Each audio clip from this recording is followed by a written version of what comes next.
Hi guys, welcome to another episode on the No Beef Podcast. I'm your host with the most. This is Bobby, aka BOBZ. Today we have another special guest. You know how we do it. I don't introduce them, they introduce themselves. So please take it away. Hi, thank you for having me, Bobby. My Anytime. name is Shondra Riley. I am American from Los Angeles, born and raised, and I live in Midlothian. And yeah, I am here to talk about all the stuff that's going on in the world And what do you and do, hopefully Shondra? make a difference. Sorry. What do you do? Well, I am a managing director for a community interest company called Made in Midlothian. Mm-hmm.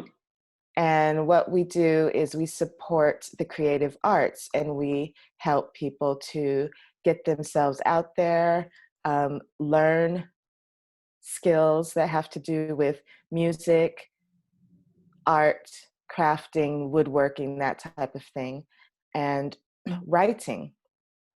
Okay. So we're a showcase platform. And where can people find you? We have a website, which is www.madeinmidlothian.com. And we also have a Facebook page, which is mainly where we communicate with our supporters and the people who follow us. So find us on Facebook. Perfect, perfect. You heard it there, guys. You heard it there. It's very easy to find, okay? Chandra, it's been as for the black community, it's been very emotional, whirlwind, so yet positive, however sad at the same time. Time for us. Um, I may say that the revolution may be televised. That might come to mind because of what's happening. Um, Yes, but obviously, we need to touch on the lost lives. yes. What's your feelings and thoughts towards the lives that have been lost, black and white? Because we need to remember, in the protests, there have been all races attacked. Especially the lady. I don't know what state in America, but she was tear gassed and led to an asthma attack, and she was, Mm-hmm. protesting peacefully with a Black Lives Matter. What's your thoughts on everything on that topic? Well, I'm glad you said that there have been lives lost, not just Black lives, but in the fight um, to be heard, Yes. in the struggle, there have been allies that have been hurt or killed. And it reminded me, the reason I mention that is it reminds me of the Rodney King riots. Mm-hmm. And I was probably younger than you when that happened, but Wow. I remember there was a white man that got pulled out of a truck that he was driving and was beaten, and they dropped a toilet on his head, and he Wow. was seriously, seriously injured. And I believe that he was not seeking retribution or revenge. He was quite understanding that there was something happening big Mm-hmm. and sort of accepted his fate. So I don't want to focus on that, but I'm glad that you mentioned that. However, we do know that proportionately more Black lives are being lost because of systemic racism and how it's ingrained in societies around the world and not just in the States. And I think about people like Eric Garner, Breonna Taylor, Trayvon Martin. Mm-hmm. Um, and the thing with Trayvon Martin happened, I'm sorry, Trayvon Martin was murdered Yes. when I lived in the UK. So it wasn't at the forefront of my attention at the time. Yep. But I did know about it and I was sad and angry. Mm-hmm. And so when George Floyd was murdered, Mm-hmm. and that was televised, and a lot of people, I know they can't watch it and it's too hurtful. And I know that there are a lot of white people that can't watch it because they're like, do I need to see that? Nobody needs to see that. Agreed. What hurt my heart so much and what really made me think, no, I've got to start doing something besides living in my comfortable environment and, not taking a stand. When George Floyd yelled "Mama" as he died, as he was being murdered, that, it hurt my heart so much. Made me think of my own son and how it could be my son. He's somebody's son, and it just tore me apart. I couldn't sleep for days. I think So, when he yeah, screamed for his mom, personally, I think all moms have a duty to react and show empathy and feel, wow, a mother has just lost their child, their son. You know, um, it is it's a horrific moment to rewind and replay in the mind, and the fact that it's caught on video, and it took them so long to arrest these people is what's even hurting so much, because America have a system. I believe it's the one of their amendments, actually, is it not? Innocent to proven guilty or something like that. yeah, Um, yeah, However, you have the evidence right there, full HD, 1080p, whatever you want to call it, mm, and a gentleman was screaming for his life. Now, Shondra, let's be honest here. People have said he was a bad guy. People have said he was a criminal, the stuff he'd done. My response to that is this: all the crimes he did, he paid for them. Okay? I don't care if he was white, black, Asian, Oriental, Thai, anything, right? No one deserves that kind of treatment. no, No one deserves to have a knee on their neck. No one deserves to be murdered. Okay? And what hurts the most is that in the back of my mind, another black man has died. So it is hurtful, and it does make you think, wow, do they really hate us? Do they really hate us that bad? And mm, we forget that it was over apparently using a counterfeit $20 bill. Now, it doesn't take four guys to come and question a guy. I'm not a yeah, policeman. I don't know the process or the protocols, but we all saw the video. He never resisted. He no, complied. He sat down. He was stood up, and then from nowhere, they done what they done. Like you said, you couldn't sleep. Mentally, for me, it was hard because I know people say, "Oh, it's in America," but no, it's a global problem. If four human beings can wake up and have no remorse or no ill manner, not think twice to do that, that encourages other forces to behave like that. You that's know, right. and it encourages that kind of behavior globally. They do it in there, so why can't we do it? It's the same badge, blah blah blah, and that's what's scary. That's the scary Yes. part. And living in Scotland, I have been racially profiled by police. Um, Not to the extent where I've been physically um, intimidated, but I've been Mm, questioned, I've been surrounded. Um, so, am I fortunate because I live in Scotland? Probably, yeah. But the problem is still the same problem. I'm just very fortunate that I didn't have that outcome, you know? Systematic racism. For the viewers that are watching, what is systematic racism? Let's define it. Let's say what it is. Because some people put up posts saying systematic racism. People younger than me might read, yes, systematic racism. But what is systematic racism? Let people know. Let's define it. What's your thoughts? Okay, my thoughts on that is it is how laws and things are tailored to exclude people of color, and how societal racism comes from how things are set up to exclude. Mm-hmm. And it's a default.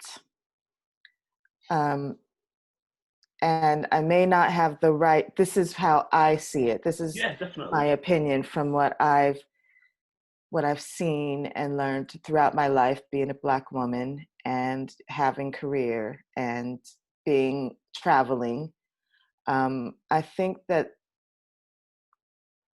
it's in there. It's living and breathing in the institutions that should be protecting Black lives, but instead it's not, because there's no way that police officers, one could be on someone's neck while others stand around waiting for what, I don't know, so that while a man slowly dies, and that's okay. That is something, that's a default for them.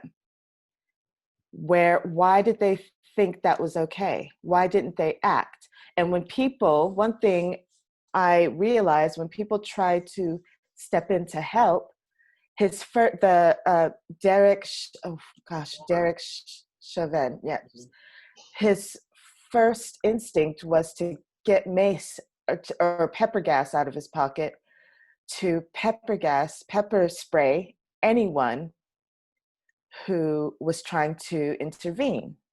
And I think that's partly something with him in his brain that just has some kind of power trip or something and thinks that's okay. But also, I mean, with all of the civil rights movement in the States and the emancipation before that, historically, and then you get to my time where it was Rodney King, and then you have, the things that happened in this millennia.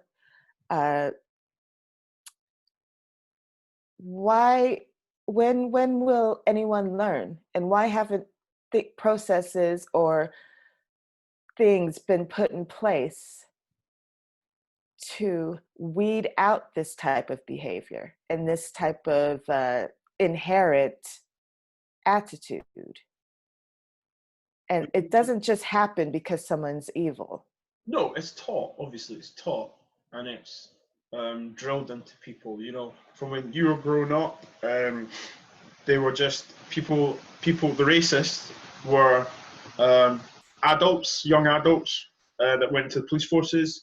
Now, unfortunately, they are chiefs, they're sergeants, they're sheriffs, they are high up in police positions where people below them have to toe the line, have to maybe not do what's right to stay in a job.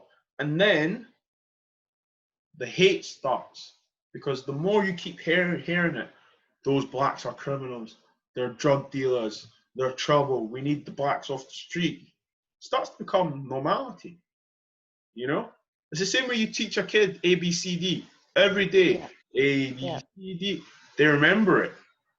Then they know it off by heart. Okay? So if they were to see it somewhere on the bus, on a wall, on a window, oh yeah, A, B, C, D. Now, switch it to the cop that's hearing that black guys are trouble. He sees a black guy, he's up to something. Stop the car.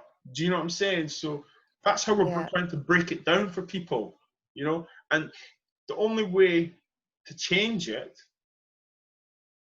is for these people in power, in my opinion, to be representative of people of color. Absolutely. And I'm not saying give us the job because we're black people. No. Yeah. Consider us because we are black people, okay? Yes. Because you are killing us, because you are arresting us over bullshit problems, made up suspicions, and so on, or were arrested or murdered on your assumption, you know? Because let's be honest, it's the individual police officer's assumption that that black Yes. gentleman or group of black boys or females are up to something, you know? So that one assumption, can cost a life. How is that Absolutely. fair? You know? It's not. My thoughts on systematic racism is this. Growing up, being told by my parents that I need to work twice as hard to do anything. Oh, Um, yes. and, you know, I'm 30 years old right now. I'm still having to work twice as hard to have these conversations. And, you know, the funny thing is, we just want to get in the room, you know, give us a seat in the room, and then we'll take Yes. care of the rest. Our ability, to our most capacity, will guide us through, because we know once we get there, okay, cool, handbrake down, we've got this, you know. I'd say in my line of work, I'm very fortunate that I've had managers, investment managers, business managers who are, I wouldn't even say open-minded, I would just say normal people, normal thinking people. Yes, they know I'm a black guy, but I am in where I am because of my talent and my Mm. ability to work hard. And if they're asked, "Oh, do you have a team of diverse?" Yeah, we do. Why? You know, it's not a conversation to them. It's just like, why would you even ask me that? Of course we're diverse. Do you know what I'm trying to say? Where Yes. in other lines of work, it's an awkward conversation. You know, what do you Yeah. mean? What do you mean? Yeah, I mean, of course we have black people in this building. No, I'm not talking about the security guards. I'm not talking about the cleaners. I'm talking about people in your team, people that Yes. are above you, your colleagues, your peers. Oh, well, no, we don't. There's the problem. Yes. Systematic racism. Now, I done a test one day. I Mm-hmm. applied for a job when I was 22 within internal departments, and I sent 2 application forms with 2 different names. So it was me, same person, but I changed my name. I put Bobby Brown and I put Bobby Nwanzi. Bobby Mm. Brown got an interview. Bobby Nwanzi didn't. Yeah. The funny thing is, they didn't even check my CV to find out it was the same thing. That's internally. And then I remember turning up to interview and saying, "Oh, actually, do you know that I'm the same person?" If you saw their faces, embarrassment. I actually concluded the interview. I said, "I don't want the job because Good for you. you've not given me the job. You've given someone else the interview. Beg your pardon. You've not given me the interview. You give someone else." And that's just another example of systematic racism. You know. That is, yes, it is right there. And and people at this point, I think, because, I love to have these discussions, but I also like to talk about how can we go forward. It's, these things happen, but what do we do now? And I think people need to start thinking about reflecting on what's happening in their lives currently. Like, for instance, are you in a team that has no people of color? And if not, why? Do you ask yourselves these questions? You know, people need to dig a little deeper, Mm-hmm. a lot Yeah. deeper. And I think um,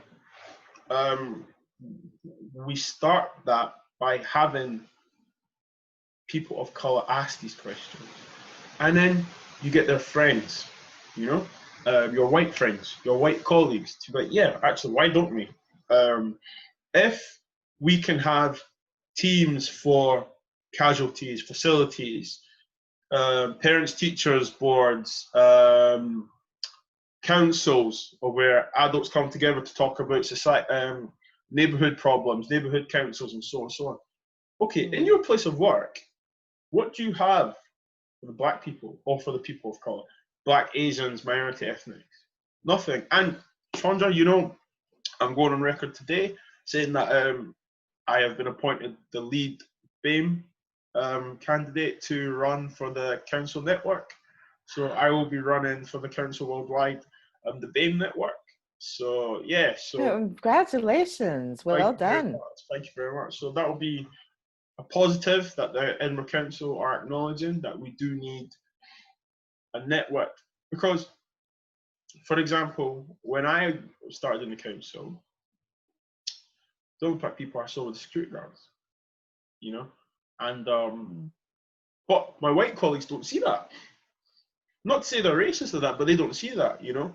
But for me, I'm like, wow, I'm the only one here, really, and Yeah. it has got better, but the reason black people don't apply for these kind of jobs is because we don't see ourselves represented. So that's why a lot of people, a lot of young black women, young black men, alter their careers because it's in their head, because of the systematic racism. Well, I'd love to do this job, but I don't see any black people of that profession. So what's my success rate? Do you know what I mean? So Yes.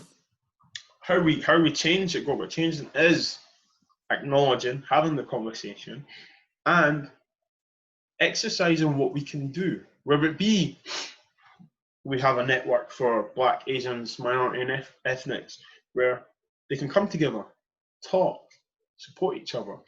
Then they individuals can go back to their teams and delegate and say, "This is what we talked about. This is how some people feel.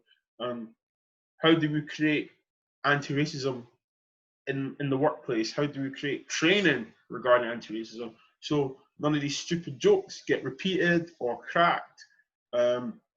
Inappropriate words, inappropriate phrases, you know, we need to have conversations." And Adam McVeigh was on last a couple of weeks ago. He's the leading councillor for the City of Edinburgh Council, and he wants that change. And for me as a black man, it's very encouraging because, okay, you care for my community, you know, you want something to happen. And I have to admit, we need that. We need white people in powerful positions to be like, we need to have this conversation. Regardless if you don't or not, you'll be participating. And if you ignore it or fail to acknowledge it, then you're part of the problem. So no, Absolutely. and also, the last thing I'll say about change is that as individuals, we need to change as well. We need to change how we think and what we think is appropriate. As a young father, what I say in front of my son, I know will be repetitive. So I rephrase stuff how I say it. So I wouldn't want him to say that in the street because he's representing me. Now, Yes. if your household is a racist household and they keep hearing that, it becomes a norm, becomes Yes. automatic. Well, my dad Yes. says that, so I can say it. No, it's not the case. So we need people before me, before you, before them, if they're still alive, to start saying, look, do you know what? The way I was going about things, that's not correct. You know? Yeah. So we as individuals need to start ourselves, because I know families that are not politically correct or are very casual racist, but they don't know they're casual racist. And it took me to say, look, you know what? I know we're friends, but you can't say stuff like that. We can't continue to be friends if you keep talking like that, you know? Yeah. I'm going to move us on to something else. Okay. Now, obviously, you said you live in Scotland now, in Midlothian. Yes. Have you had any experiences of racism? And how do you find living with racism, knowing it is everywhere? I have not experienced blatant racism in Scotland. I will say that. I've never been called a name, or I don't think I've even been looked at funny, to be honest. And if I have, because I am a Black woman who occupies the space that she deserves to occupy. So, and I think that's what as Black people we need to do. We need to know that we deserve a seat at the table. We need to know that we can walk down the street, and how dare you disrespect me. That's the kind of Black woman that I am, you know? So I'm not saying racism doesn't exist in Scotland, because I know it exists everywhere. Mm-hmm. But I'm very fortunate to not have experienced any violent or blatant racism. Now, whether I've had situations where someone has said something, and in the past, where they've said something that's not appropriate, Mm-hmm. or that sends the wrong message, I have been in that situation several times. Can you elaborate on one episode of that, please? Sure. Well, You don't there have to name was, names. You don't have to name names if you just if I'm you not feel going to name comfortable. names, Okay. because yeah.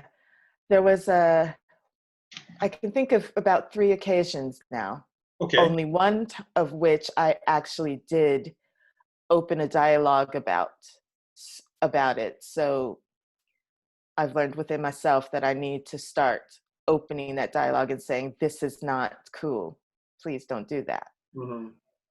The first one was when I was speaking to someone, and they had been to Florida, Mm-hmm. and they had said to me, oh, I, went to the shop, and this colored woman was being very rude to me. And I was like, oh my gosh. In my head, obviously, that's the alarm bells going Yeah. ding, ding, ding, ding, ding. I was like, Mm-hmm. oh, hell no, inside Mm-hmm. my head. But did I say anything? No, because at the time I was not comfortable having the difficult conversations. So, and this person's a good person and a nice person most of the time, yet, Yeah. still, it's like you wouldn't say, oh, this white person was really rude to me in the shop. Exactly. The only reason they said it was because that person was Black. Right. And it's, why do you need to point that out? And I don't believe in color blindness.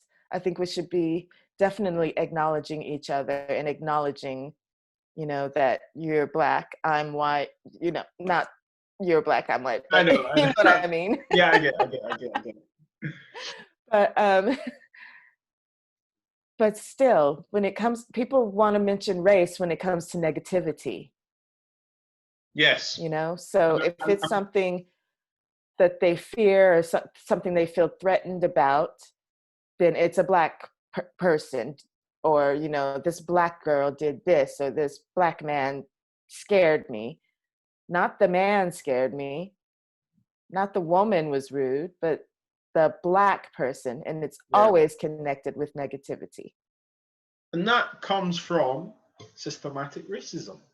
Like I said Exactly. earlier, you know, when they have it drilled that Black people are a problem in the negative way, for some reason, they've been installed and drilled in their head that before you even speak, you're going to be aggressive, you're going to be rude, you're going to be arrogant, you're going to have an attitude. Yet, for all we know, the dialogue that lady had with the person, she was probably being corrected, or she could have been told off. But sorry, carry on, as you were saying. But most recently, someone did something that I didn't think was too cool. And I'm not going to say what they did, because Okay. it wasn't something that offended me. I just knew that it wasn't really the way they should be going. Okay. And I did say something, and it's someone that I really respect and love even. And I did say something, and they were like, you're absolutely right. And it opened up a conversation, and we were able to discuss it. And I just know there are ways to do that now. But my whole life, and I'm 48 years old, You look but good, by most, the way. Just putting that out. thank you. Hey. um, so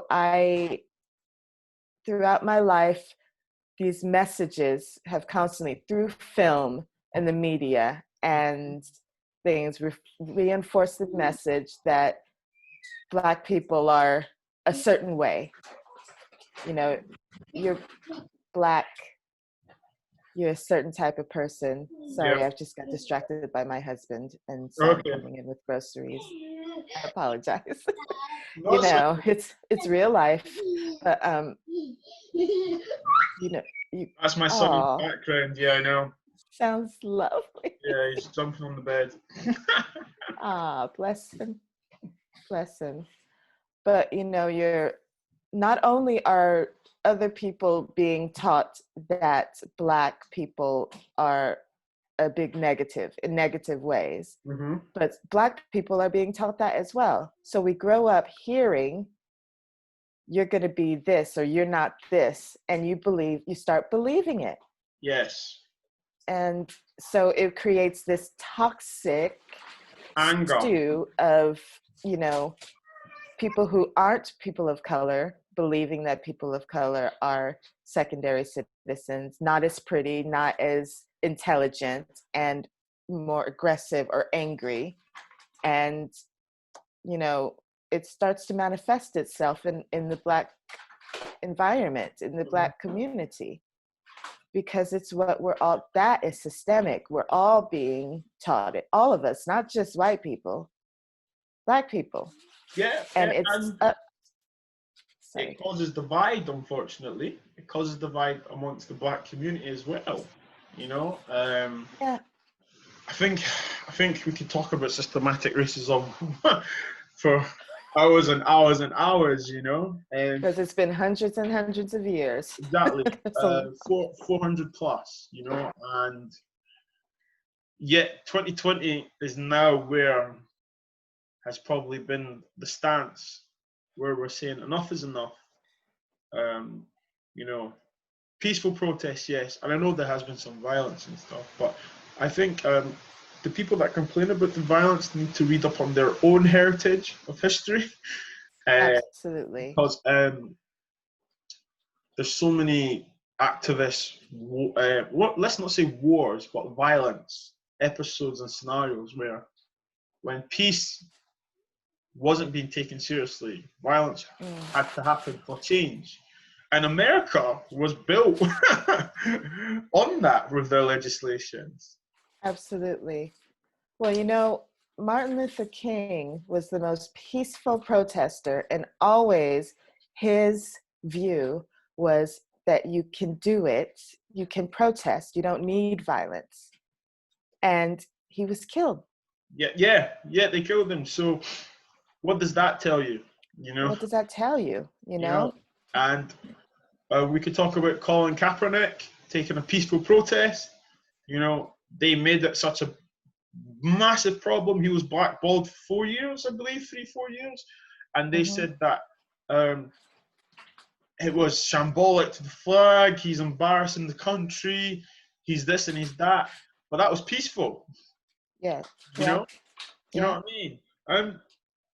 What's your thoughts on the state of the world right now?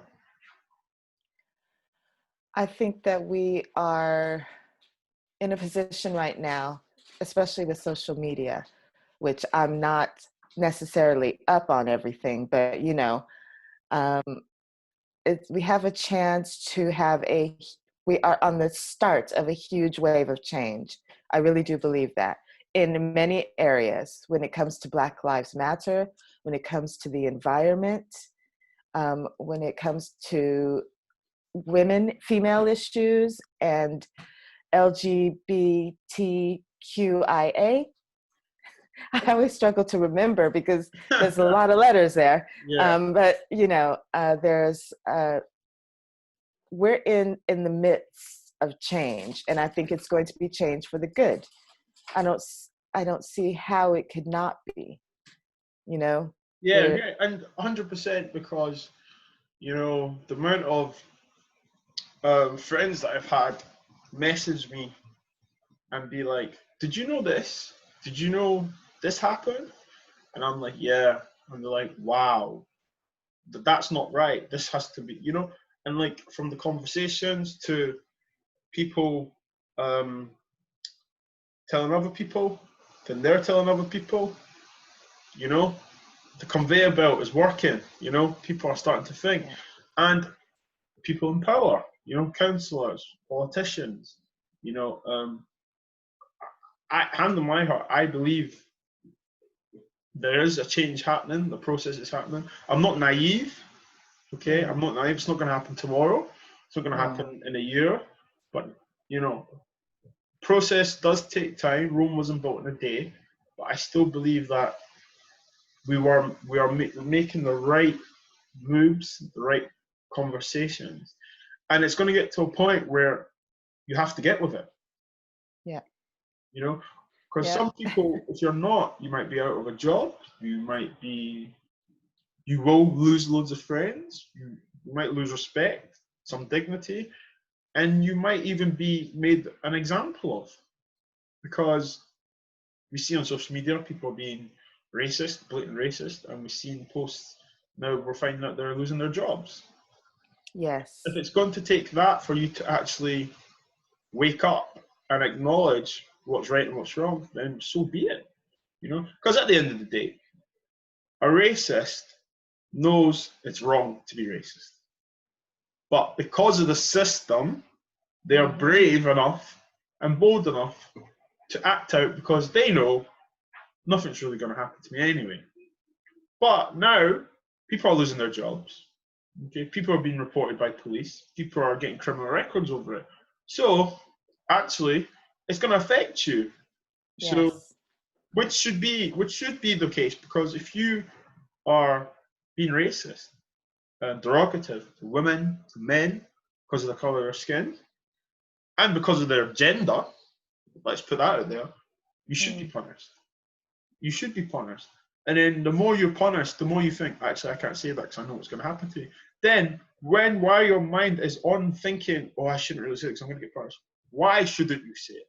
Teach yourself, you know? Because the same way they'd love to learn all the racist words or the swear words and stuff like that, use the same energy to educate yourself, you know? And I think that leads me on to the next topic about assumptions and upbringing, serious assumptions and upbringing.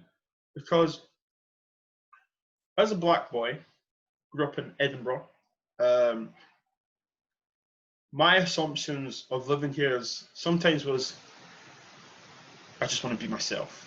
You know, I had the London Cockney accent. I've lost it now. But when I was growing up, I had a London Cockney accent, and you know, my football coaches growing up told me to lose it because they said to me, I hate to say it, but they said to me, "You're black in a white sea." That's his words. You're black in a white sea. But he wanted me. He said that people can see you're black already, and because of your London accent, that makes you stick out. And I said to him, "But I thought we're taught to be different. It's good to be different. Not if you want to do well in football, son." Imagine that being told to change the way you speak to be acceptable, to be accepted. Now, I was defiant. I'm not going to lie. I went home, told my mom. I was like, I'm not doing that. But then, do you know what? Going back to football, I saw the differences. I wasn't getting picked. I wasn't towing the line. I wasn't doing what was accepted. Then, when I changed the way I spoke, how you doing, mate? You all right? Oh, Bobby, that's my name. Do you know what I mean? Oh my goodness, the reception I was receiving and stuff. Oh, he's one of us. And you know, that is still racism because of the way I spoke, because I had a London accent, an English accent. You know, okay, I could say, oh, but they didn't see that I was black. But then you know what? They still saw the fact that I was black. You know, that was just another conversation to be had.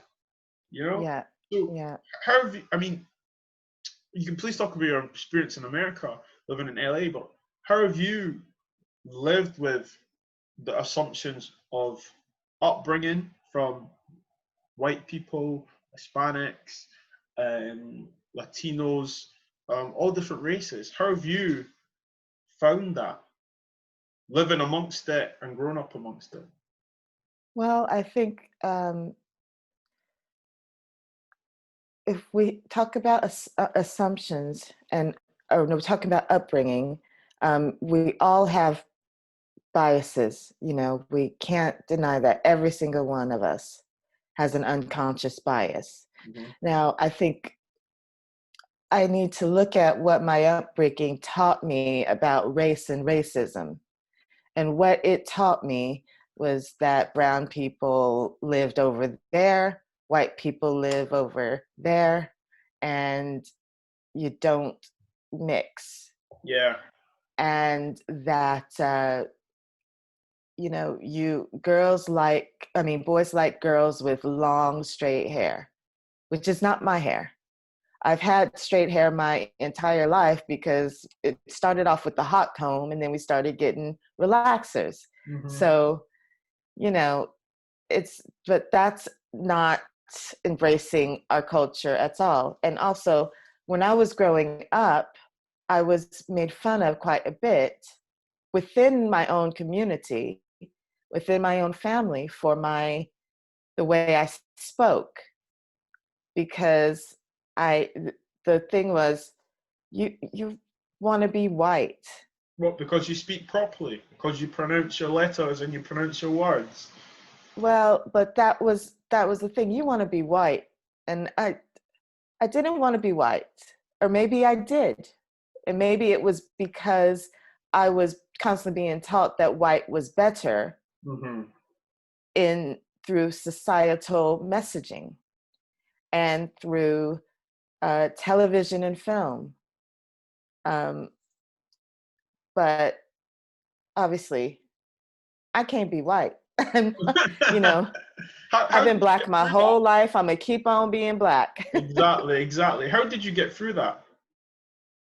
I rebelled, and I just wanted to be who I was. You know, my dad was a musician. I was exposed to all kinds of music. I like rock music, and when I was a teenager, I loved it. I went to rock concerts. My first concert was Aerosmith, but Oh it doesn't wow. mean that I don't like black music. I love black music, don't get me wrong. Why do you feel you have to say that? It doesn't matter. This is what I say. Why do I feel I have to say I Yeah, like black music? yeah. But no, I know why you feel you have to say it. I know why. Okay, but for the people listening, like, we feel like there's a duty to the black community sometimes to remind them we're black and we like to do black things. Fuck all that, okay? And I'm going to swear here, okay? No, it's okay. I'm this is No Beef Podcast. Please use any kind of language you want. Fuck all that, because do you know what? Me and you are both black, but doesn't mean we're blacker than each other. Or so just because you're black. So what if you like black music? Why do you feel the need to say that? And this is going out to all people that are listening, black people that are listening to this podcast. Never ever feel you have to justify yourself, okay, your race to your other races, because do you know what? If you like rock and roll, go listen to rock and roll. If you like pop music, go listen to pop music. No one here is trying to judge you on how black you are, because with all due respect, um, no one here is better than anyone. So do as you please. Be happy. Be happy that you're comfortable being in your skin to like this kind of music. Okay, Yes. that should be celebrated in itself. You know.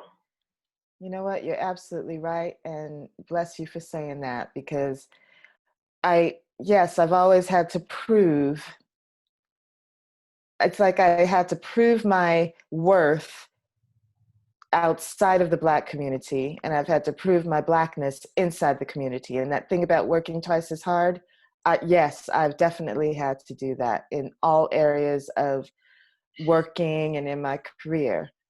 My so when I say about my upbringing, you know, I had a great family, and I miss my big mama and my grandmama so much. I wish they were here with me today because I just would like to talk to them Mm-hmm. and get advice.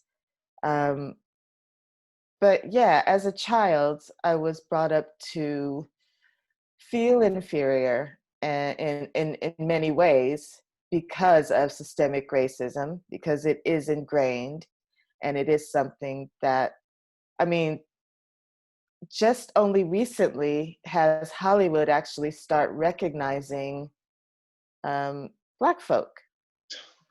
Listen, the BAFTAs and the is it BAFTAs a bigger pardon? Is it the Oscars? I can't remember if it's the The Oscars or the Oscars. Oscars. Yeah, that failed to acknowledge black actors and actresses for years. Like this is before me, and it had to take the white actors and actresses to take a stand and be like, no, you know, Yeah. this person Well, is better than me. They've done better in that job, but that goes back to systematic racism, you know. and I our feel white like, allies must act as an amplifier. yes, They must. because And if they don't, then they're part of the problem. exactly, and we're not saying, guys, you know, that listen, we're not saying that all non-black people are racist. What we're saying is that if you know racism takes place or systematic racism is taking place, and you know right from wrong, okay, and you decide not to do anything, then you are part of the problem because one, you're failing to acknowledge it, and two, you're failing to acknowledge it. Okay? So the fact that you're failing to Mm, acknowledge it means that it doesn't bother you that it's happening. And what does yeah. that say about you as the individual if you're okay for that to be happening? So we need people like that to be, hey, no, this is wrong. Stop it. And make a stance. Because we say it every day, united we stand. Okay? If we're really united, pull up, you know? Help a Yeah. brother and a sister out. Do you know what I mean? Yeah. Absolutely. And I think people, if they see something that's wrong, it's not always that they just don't think it's wrong, or that they, I think that it's uncomfortable. It's uncomfortable for white people to discuss racism. It's uncomfortable for Black people to experience it. But, you know, it is a privilege to be able to sit and say, oh, wow, racism, I need to go learn about that. Or this has happened, and should I do something, or should I just sit around and let everybody else do the work? You know, it's not my battle. Yeah. And that's a privilege. Being able to say, I'm going to go on Google, or I'm going to go ask my Black friend, which that's a whole nother story Yeah. that we'll get into. But I'm going to do that. That's a privilege, because guess what? To know about racism, I don't need to go on Google. Yeah. How I how have long how long do you experienced have? it. Yeah. How long do you have? Yeah, no, 100%. And you know, talking about privilege and stuff, and you know, a lot of people I've seen on social media saying like, I don't have a white privilege, and so on and so on. Then I just think to myself, do you know what? I'm not wasting any energy on you right now, because the fact that you're saying I've had to work hard, we're not saying you don't have to work hard. Everyone has their own struggles. What we're talking about is privilege when it comes to systematic racism and being racially profiled and being discriminated because of the colour of your skin. Now, there's high class, middle class, working class, lower class, there's poverty. Okay? However, in America and in Scotland and the UK, your name could be um, Adam Smith, whatever, and your name could be, um, let's say, Bobby Nolanzi. You come from the same area, same poverty, same area.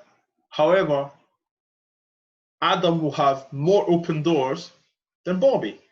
Now, Yes, that's not to say that Adam's not worked hard for his opportunity. Of course he that's right. has. Okay. But because of the way Adam is portrayed as a white male, okay, it is received in a positive way in society, Yes. then I would be, you know. Now that's what we're saying about privilege. You're not having to think twice. Oh, are they gonna like me, or do you think I've got a chance? You're not thinking that. Compared to me, that thinking, I know I'm not going to get this because I'm black. I know that I'm already in a negative mindset, right? I know I'm not going to get it. You're already going to tell me what I already know. You know, I know I'm not going to be able to get this opportunity. So that's the privilege, the optimism, you know, that's the privilege. And people need to really understand that is that, you know, white privilege is not a scorn phrase. It's not an offensive phrase. It's not. It's a phrase that describes the difference between ourselves and them. That's it. And if you're offended by it, then as a human being, I can't rate you, your intelligence. And this is not to be offensive of that, but I can't, because you're hearing what you want to hear. You're not listening to what we're saying. There's a difference between hearing and a difference between listening. Okay? Absolutely. Now, check yourself. That's what I say. Check yourself. But look, why are you angry? Why are you angry when I say that? Why? Why are you so defensive?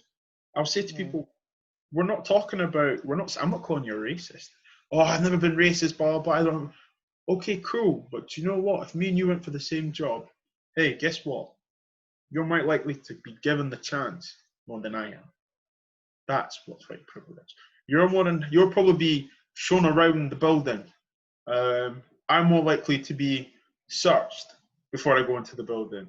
Questioned. It's facts. Like, I know you're smiling, but let's be honest. That's the facts. Absolutely, you know? Right. And I had to say to one of my best friends, his name's Charlie. I had his mum on a couple of days ago, and I said to him, I was like, we're just doing some boxing. I said to him, do you know what it's like to Google racism in a country before you travel to it? And he stopped and he looked at me and was like, Bobby, I don't even think about that. I just book somewhere and go.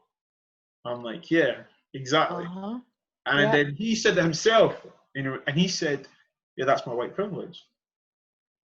Do you know what I'm saying? So, and that's what it is. It's like, because I was going to mention that as well. Before my husband and I moved to Scotland, and we moved from down in Preston. But before we moved to Scotland, I said, you know, I need to find out if about there's black people there.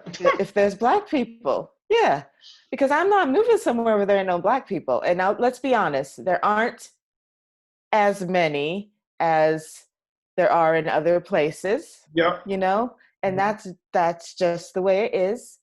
But I had to make sure that there are black people in my neighborhood, and that makes me feel comforted that there are people like me. Shondra, but you know, don't hesitate. Be honest. Let's say what it is, okay? Guys, you know, as a black person, when you go on holiday, you want to know if there are black people there. You want to know, am I going to be safe? You know, you want to know that when I walk past a black person, that acknowledgement of a smile, like, yeah, I'm with you. Yeah. Like, you know, the amount of times my wife has said, do you know that person? I'm like, no, but I understand where they're coming from, and the fact that he sees me, I see him, you know. So let's you know, don't feel like you watch what you say, please, because I say it to my wife, I say it to my friends. I might not know the individual or the black girl that I see, but I'll smile at them because you're not alone, you know. There's an acknowledgement there that must be given because you know you're not alone. Yeah, and exactly. Just like you said, and is my dad. When my dad came to visit, he's visited several times, and he's like, there's this like, what's up acknowledgement that you know, when you're walking down the street, that you simply must give. And it's the knowing, you know what, it's an acknowledgement to know that, you know, we're here and we share an experience different from everyone else. But be comfortable, because you have the yes, same right as any other individual to come here, live here, experience Scotland's beautiful culture, experience Scotland's beautiful sceneries, okay, and experience Edinburgh as the beautiful city that it is. You have the right, okay? So, Absolutely. so yeah, I totally get that and understand that. I went to where did I go last year? I went to Turkey last year with my family, and you know, there's an underlying issue with Turkish people and black people, because there's racial issues there. I was a bit skeptic, you know, but I had to speak to loads of my black friends to be like, yo, Turkey, talk to me, is it okay? And they're like, yeah, man, it's good. Go to these areas, you'll be fine, you know. That's what we go through, and you're coming to live here, you know. Now, my mom came to Scotland in 1998, so I 100% am with you and I agree with you. And I'm glad you moved because we wouldn't have met. So, so I'm glad you did, and I'm glad you are enjoying this city that we call Edinburgh. Well, Definitely, I definitely. do. I love Scotland. I really do. I think it's a wonderful country, a wonderful nation. Um, I've made some really, really fantastic friends here, and I'm totally happy here and comfortable. And for to be black and be somewhere that's not predominantly black and be comfortable is a big deal because you're uncomfortable in so many ways in this life if you're a black person. Oh, You're 100%, you 100%. know you I agree. have to think about things like, am I going to be accepted in this environment? Yep, and we need to, we need to, we are in the midst of changing that thinking, because now when I go places, I feel like, well, you're going to see me, so you're going to have to hear me. You're going to have to listen to me. I'm here for the same reason as you are. You Yeah. know, the beautiful thing is that you're not black and I am. And when I say that you're not black, I mean the beautiful thing is that we're different. You know, the way I see things now in my work, in my line of work, is that it's a beautiful thing that there is diversity. You know, but we're all here to do the same job. You know, and then Yes. that should encourage different kinds of chats of culture, learning off each other. Because this is what I feel we all fail to do sometimes, is learn. We all feel like, me sometimes I'm probably guilty of it. We feel that we can't learn. Every day is a learning day. If all my white friends, my Pakistan friends, my Asian friends, I learn all the time off them, whether it be from cooking, from words, from how they deal with things, Mm. because to be honest, in the line of work that I do, there's problems, and we go to each colleague, oh, how can I solve this problem? With that same energy, hey, what do you do before you sit down for food? How do you sit? Do you know stuff like that where you learn off different cultures? Because what I say to my white friends is that you're very happy to call an Indian takeaway a Chinese takeaway because you love their food. Why not learn a bit about them? That's the beautiful, and that's why I love Edinburgh, because Edinburgh is so multicultural. Um, Yes. Concluding that, Shondra, I know at the beginning you told us what you do and regarding your work. If we can just elaborate more on that, like where obviously people can find you again, and like just tell us a bit more of how did you become in the position you were. I live in Midlothian, like I said, Yeah. and Made in Midlothian is a really unique organization, as is we're a nonprofit. So we are a community interest company, and everything that we make goes back into the community. Okay, that's good. And we have three streams. We have music, market, and stories. And what that it is, what it is. It's market encompasses art and crafts and like craftsmanship. Mm-hmm. Music does what it says on the Yeah, yeah, tin, yeah, and yeah, yeah. stories is all about reading, writing, and literacy.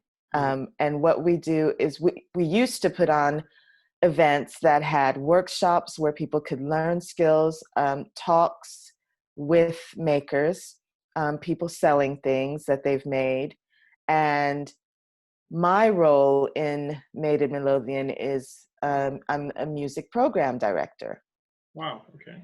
So I would plan the shows. So we would have multi-generational, multicultural shows where we invited kids to come and sing, and then we'd invite some skilled professionals to come and perform.